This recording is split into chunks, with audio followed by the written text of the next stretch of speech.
I know I have a reputation of being an undead hater, but I have to say, I love the Tomb King's aesthetic. Always have since I was a kid, walking into the hobby store to get some Lord of the Rings figurines, looking at the Warhammer stuff and thinking, wow, that looks really cool, especially the Tomb King stuff. Always spoke to me to a degree, and today we've got a replay from, I believe this is its current year, I don't 100% remember. It's Carbonara Respector on Steam, which is just a great username that I definitely enjoy. Anyway, moving on, we've got Arcan the Black here with some Ushabti, 3 melee Ushabti, which is pretty serious, and I'm excited to see how they do. Got some Tomb Guards as well, 2 Halberds with the Kepper Guards, some Nekar Warriors, and Skeleton Spearmen with the Carrions as well up in the sky. For Tzeentch coming in with an Exalted Lord of Change of Tzeentch, trying to blue fire snipe from the sky with a little bit better combat stats than what would be offered by Kairos. We've got some Screamers here with some Furies, front line of Marauders with some Warriors as well, Pink Horrors, and Chaos Knights also out on the flank. So let's get things rolling here. I haven't watched this replay, I'll be honest, going into it blind, but yeah, it definitely looked like a good one, at least on paper, just from the builds. But anyway, nice blue fire is going to come in and cut through the Tomb Guard Halberds side and do some solid damage as they advance. Tzeentch up to his usual dirty tricks. Yes, definitely looking pretty solid. Yeah, it's current year. That's right. Carbonara Respector. Definitely respecting his Carbonara as he charges in with the Carrion into the Screamers. Interesting. I've never actually seen this matchup, although these two units are quite interesting in comparison with each other. Screamers, of course, having a specific anti-large armor-piercing bias with that barrier as well. Carrion overall, though, I mean, better melee stats, better melee defense, and also can get anti-large from the spell, which is not currently available since he's got Lord of Death only with Arcan, but still, looks like some pink fire also hitting the Kepper Guard on the side there as the Tomb Kings advance. The Ushabti skeleton combo is going to get in the front line. Nekar Warriors in particular should help cut through those Marauders no problem. And I'm just keeping it in wide view right now so I can see where the Tomb Kings are advancing. Right now, just patiently bringing up the infantry. And looks like Fate of Buna on those Chaos Warriors of Tzeentch in the front line as the Kepper Guard move in to clash against them. Make sure those Kepper Guard can win out that fight. Those little skeleton bros up against the scary big Chaos Warriors. It's alright, spooky boys. You can get the job done. Although Arcan is certainly forced to run from the Exalted Lord of Change. Does not want to take that fight in combat. It's going to detach some Ushabti to try and mass block. Keep the Exalted Lord of Change on the ground. And then Arcan, you know, with that support, he might actually be able to wheel around and get a little charge. Maybe put some hurt on that Exalted Lord of Change. And looks like we're going to see a Fury summon from that big evil birdo. Get some Furies up in here to try and rear charge some position. There's not a lot of ranged units for Tomb Kings. They went full-on melee rush here, which I definitely appreciate. Yeah, little Liber Mortis actually doesn't do anything in this matchup because all Tzeentch units have magic damage, so it's probably one that you can just cut and leave at home. It's basically only giving you +8 leadership here because literally everything does magic damage, so yeah, physical resistance ability is basically useless here. Anyway, Arcan is trying to pull away, though, and stay out in space. The Pink Horrors are getting eaten up pretty efficiently by those Nekar Warriors, but oh, a beautiful pink fire cuts through that nice big blob there as the Exalted Lord of Change is continuing to output some damage. The Screamers having some problems, along with the Furies, though. They're fighting against Ushabti, which is not an ideal situation for them.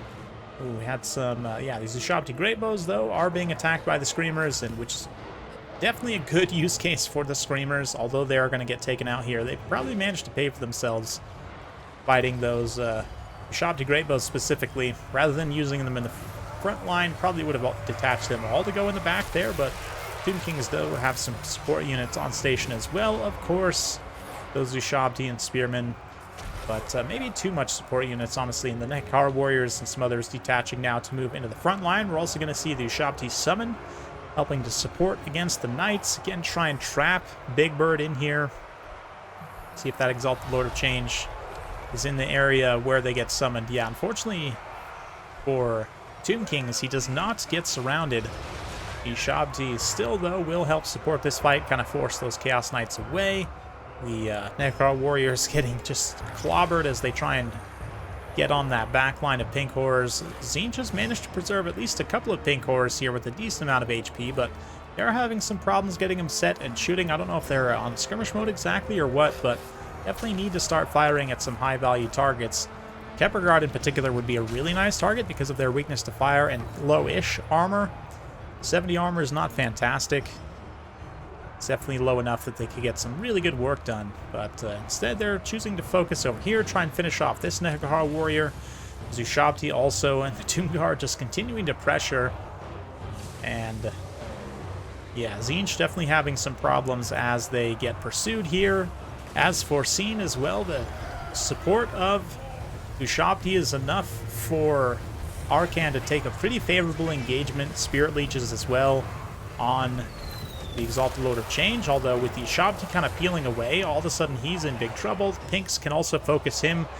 He has weakness to fire, of course, and yeah, does not want to be any part of that situation, so is definitely going to pull away there. Another Fury Summon helps collapse those Spearmen, and the Kepperguard are also starting to run out of steam to a degree, but that regeneration should keep the unit models that are alive quite healthy. There's also maybe one more Realm of Souls to go off, so the Tomb Kings should receive a little bit more map-wide healing. We'll see. The Tomb Guard continuing to pressure here. Nekahar Warriors. The Pinks are fast enough. They can pull away pretty adeptly here and not face too much damage, while the Exalted Lord of Change is really just trying to work with time as much as he can right now. Try and maybe snipe Arcan with that blue fire. But Arcan's got his own snipe tool, of course. The classic Spirit Leech will do some damage to the Exalted Lord of Change, prevent him from getting good barrier regeneration. Let's see the response, though, as the Magic Missile drops on Arcan. Manages to dodge a lot of it, not all of it. Does take some significant damage. Meanwhile, these Shabti and Spear still just fighting Chaos Warriors out in the boonies. Let's just check in on these guys up close. They've had a saga all their own over here. Anyway, yeah, very cool. I love Ushabti in particular. The Ushabti Greybows, though, are getting pressured by these pink horrors who are in a nice little shooting pocket with some protection from some marauders. We're not too sure about wanting to be here, but still. Tzeentch is getting set with some units, and the Tomb Kings are getting a little bit overextended and isolated. This is a pretty strong area still, with the Tomb Guard getting matched on the Chaos Knights. Pretty ideal. Chasing these pinks all the way to the edge of the map with the Ushabti. Shabti certainly have the speed to keep up there. Yeah, 38 speed is faster than the 28, obviously, of the Nekahar Warriors, but 54 of the Shabti, certainly good enough. But Big Bird's still continuing to work. The Ushabti Greybows are looking like, yeah, they're going to try and tee off on him, again, to keep that pressure up, keep that barrier down as much as possible. But Big Bird can definitely cut and dodge a little bit, not to mention some Marauders of Tzeentch trying to get on those Ushabti Greybows and shut them down. Definitely anyone's game at this point, but Shabti here, a little bit maybe over chasing on those Chaos Warriors, but definitely I understand wanting to make sure they are 100% shut down. Speaking of which, more Shabti chasing here with the Nekahar Warriors. Getting some attacks into the pinks as they pursue. But it looks like now these Ushabti are going to charge straight into the teeth of these pinks, along with the summon, nicely trapping the majority of their unit models. Should be able to force demonic instability, and they do. Oh, but down goes Arcan right before the Tzeentch missile hit him. He goes down anyway to crumbling damage, I believe. The loss of leadership there should be significant for the Tomb Kings. Let's see. Right now, it looks like most of their units are still fairly stable. There won't be any more summons, though, for Tomb Kings, which will definitely be a problem for them as the game drags on. Let's see what the Exalted Lord of Change can do, though. He's very low, and Nekahar Warriors are still very healthy. These Ushabti are reasonably healthy as well. Halberds in particular, basically full health still. So Tzeentch is going to have to kill them in melee because they don't have enough ammunition on these pinks. Only 36 models there to kill the Tomb Guards. But let's see. We'll fast forward a little bit as this late game gets underway. These two players scrap until the finish. The summon is going to decay there, which definitely helps. The Shabti do manage to get in, but they get countercharged by the Chaos Knights before the Kepler Guard can get in the fight. They get intercepted by the Big Bird as well. But Nekar Warriors are in on the Marauders, and the Halberds are also closing from the side. That other clutch Ushabti that went on a journey is now coming in also to shut down this unit of Marauders, so it's an attack on all fronts for the Tomb Kings to try and break the last of the Tzeentchian army here. Let's see how they can do. It looks like those Marauders shatter. Chaos Knights are once again going to peel into the Ushabti, but this time the Halberds are right in position to immediately get into the fight and start supporting. Drag down a couple of Knights just right off the bat. They're cool little glaive halberds, like Kopesh glaive halberds, which is definitely an awesome design, I have to say. I don't have no idea if it's historical. I'm going to guess probably not. I don't know. Maybe it is, but I'm going to guess probably not. But still very cool. Anyway, here comes Big Bird. He's going to swoop on in. Let's see where he lands on his charge. He's got his barrier active again, small as it is. Yeah, only like 100 barrier HP, but it's still something.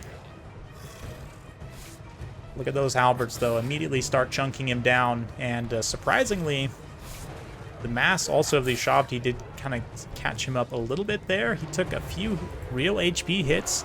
He's got to be careful not to go too far into demonic instability, but at this point, the Tomb Kings are looking very promising. The Ushabti, with the support of these Tomb Guard halberds, more than a match for those Tzeentch Knights who now shatter. And yeah, these Pinks not going to be able to get away from the Ushabti in the long run, so we'll fast forward a little bit more as the pursuit engages. Those Ushabti going far afield. They do get charged by the Big Bird, but it's not too much of an issue, and even the Nehekara Warriors are enough once they get us around to finish it off. And there it is, victory for the Tomb Kings and the Respector of Carbonara's. Yes, very, very impressive stuff. 1,000 damage value on Kepler Guards, quite nice, and the Ushabti overall did very well. I do feel like Ushabti are now in the good monstrous infantry class, which most monstrous infantry I feel is pretty decent right now, but Ushabti definitely fulfill their armor-piercing anti-infantry role, which they showed here, cutting up a bunch of mid-tier armored infantry, and just generally helping to support against other units. The mass blocking, of course, against the Tzeentch Knights is very important. Pursuing those pink cores is also quite nice. Ushabti aren't the fastest monstrous infantry in the world, but they also aren't the slowest. They do have enough speed to be able to chase down infantry skirmishers, which is pretty important in a situation like this. Nekar Warriors also, for the most part, trade fairly cost-effectively, so nice to see that there.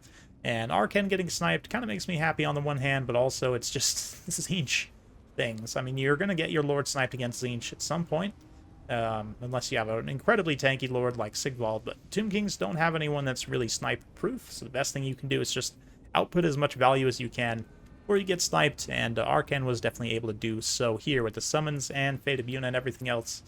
Very good stuff, so hopefully you guys enjoyed that. If you do like this sort of content, be sure to like, subscribe, hit that bell notification. Every time I upload a new video, you'll be notified. Thanks again, we'll see you next time.